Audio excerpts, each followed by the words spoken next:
Hi everyone, I am Tony Hetrick, the Frugal Fashionista, and today I decided to do a short tutorial video for those that are beginners to the glitter tumbler business. Even if you're not intending to do this as a business and you're just considering starting it as a hobby, maybe you just want to make one for yourself or your friends or family, the making of these can be overwhelming at first. It's a little bit intimidating, and I am a member of multiple crafting groups and I follow different blogs, and I've watched I don't even know how many hundreds of hours of YouTube videos, and I continue to see a lot of questions on just how you even begin to make a tumbler. So I figured, why not share what I have learned with you guys, and some of you may find it helpful. So to start off with, I just want to say, if you do intend to do this as a business, please, please, please make sure that you make quite a few of these at first to make sure that you know what you're doing.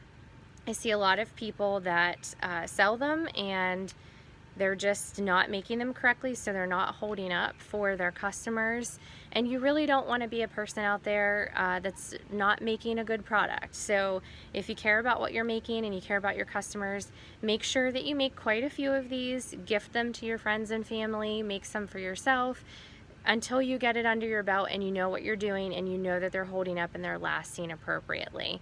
So just make sure that you do that. That's my one tidbit of advice just to start off with.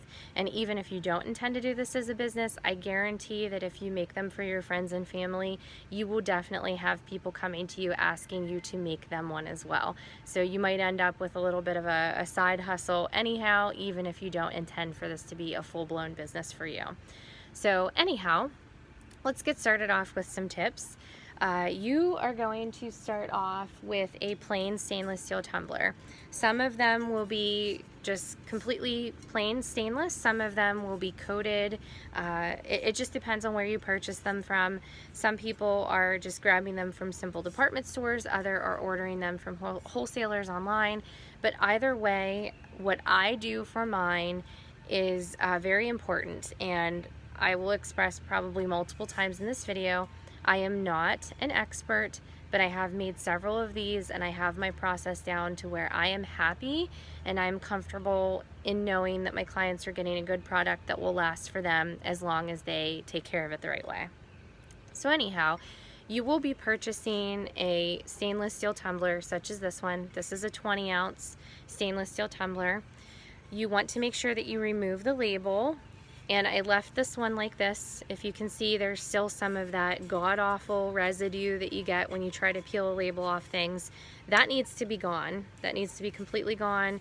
You need to wash it, whether you use Goo Gone or whatever to remove it. That residue needs to be gone. So once it's gone, you're going to sand the cup. And the reason why you do that is this is a smooth surface. A lot of times these have been treated with some type of chemical, or they are, some of them you'll see they'll have like a plastic coating or they've been painted. If you just put epoxy over that, it is very likely that eventually your epoxy is going to peel right off. It's not going to have anything to adhere to. So just like when you're painting other things, there's some prepping that's required. Sanding is what I do to prep my tumblers. So I just have sandpaper, I wear a protective mask, and I sand the entire tumbler the whole way down the side, covering the bottom anywhere that epoxy is going to be. It is important, and everybody's different, but I wear a protective mask when I do so.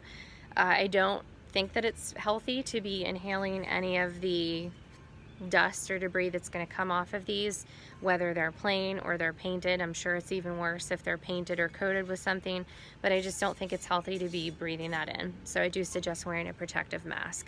So anyhow, just from that little bit of scuffing, you can already start to see the sanding marks there.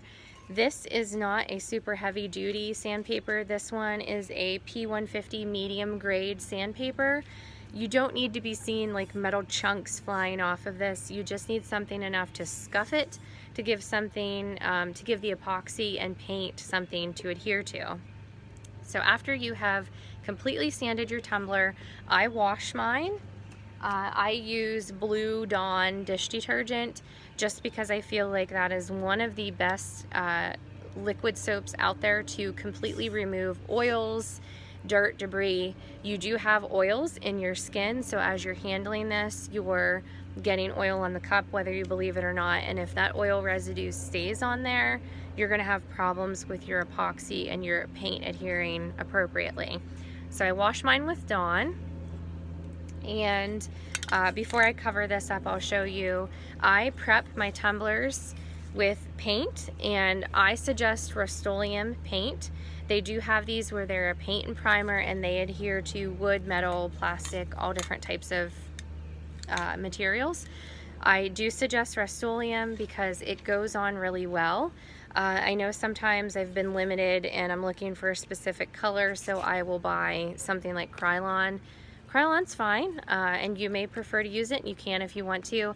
I've just noticed that Krylon bleeds, it like leaks, even if you're taking very special precautions to not overspray, it tends to bleed down the side of the cup, which might be okay if you're covering the cup with glitter, but I like them to be as perfect as possible. And if you happen to be doing a cup where it's not going to be covered in glitter and you're going to be epoxying and then just putting a decal or something over just a base paint, you can't have any of those bleeds or runs in the paint. It needs to be perfect. So I suggest Rust-Oleum. So after you have sanded and washed your cup, I typically place it over something like one of these empty spray paint cans. I don't have a shop or someplace where I can paint indoors, so I take mine outside, I spray paint them, I turn them slowly as I'm painting so that it's not bleeding. Do simple sweeps of spray painting so that it comes out as nicely as possible.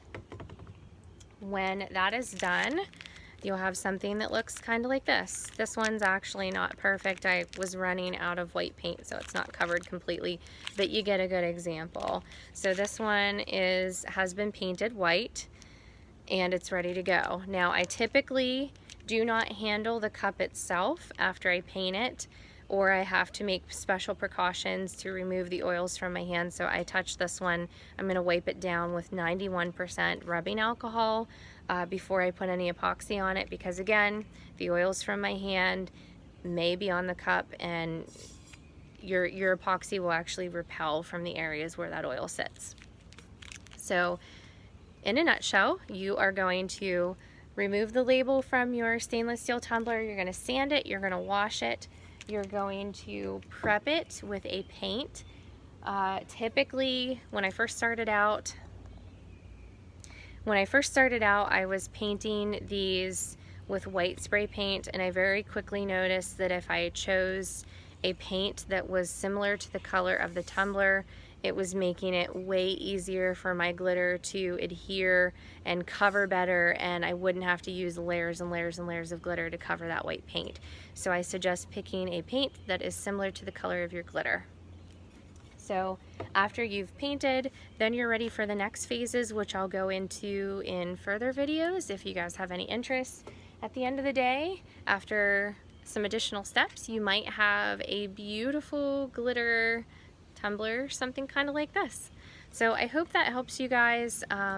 You know, if you can comment below if you found that helpful or not, let me know, and maybe I'll make some more tutorial videos to help you guys that are beginners.